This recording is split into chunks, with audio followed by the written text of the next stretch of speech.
Question को दो method से सॉल्व किया गया है। ये है इसका शॉर्ट मेथड और ये वाला जो है वो इसका लॉन्ग मेथड है। तो लास्ट तक ज़रूर देखना, ये क्वेश्चन ज़रूर समझ आएगा। ये नीट 2025 का क्वेश्चन है केमिकल काइनेटिक्स चैप्टर का। If the rate constant of a reaction is 0.03 second inverse. हमें एक रेट कांस्टेंट गिवन है 0.03 सेकेंड इनवर्स। और एक बात आप ध्यान रखना, रेट कांस्टेंट की जो यूनिट है इससे देख के आपको समझना है कि कौन सी ऑर्डर रिएक्शन है। तो सेकेंड इनवर्स जो है रेट कांस्टेंट की यूनिट होती है फर्स्ट ऑर्डर रिएक्शन में। तो इसी पॉइंट को इस क्वेश्चन में ध्यान में रखना था। अब हमें पता लग गया कि ये फर्स्ट ऑर्डर रिएक्शन है। उसके बाद में है how much time does it take for 7.2 mole per litre concentration of the reactant to get reduce to 0.9 mole per litre. हमसे क्या पूछा है, इन्होंने टाइम पूछा है कि जब कंसंट्रेशन 7.2 से रिड्यूस हो जाए 0.9 मोल पर लीटर। तो ये जो इनिशियल कंसंट्रेशन थी इसको हम ए नोट से डिनोट करते हैं और रिड्यूस हो गई मतलब कितनी बची, तो वो जो कंसंट्रेशन है उसको हम ए टी कह देते हैं कि टी टाइम में ये इतनी बची, ठीक है। और इन्होंने हमें टाइम पूछा है।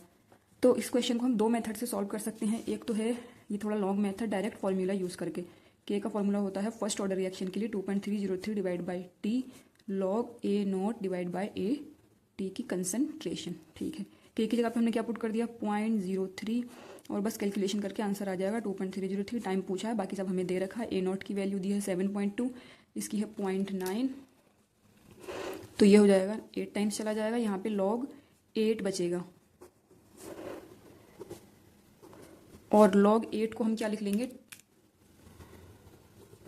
log 8 हो जाएगा log 2 की पावर 3 हो जाएगा और 3 बाहर आएगा तो हो जाएगा 3 log 2। ये log की कुछ प्रॉपर्टीज हैं और log 2 की वैल्यू इन्होंने क्वेश्चन में हमें दे रखी है।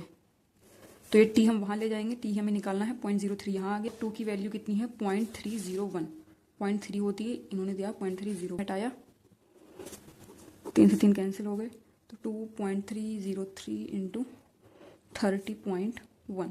अगर इनकी हम कैलकुलेशन करेंगे, मल्टीप्लाई करेंगे, तो इसका आंसर आ रहा है 69.32 के समथिंग आ रहा है, इतना सेकेंड ये टाइम आ गया। तो इस क्वेश्चन को हम दो मेथड से सॉल्व करेंगे।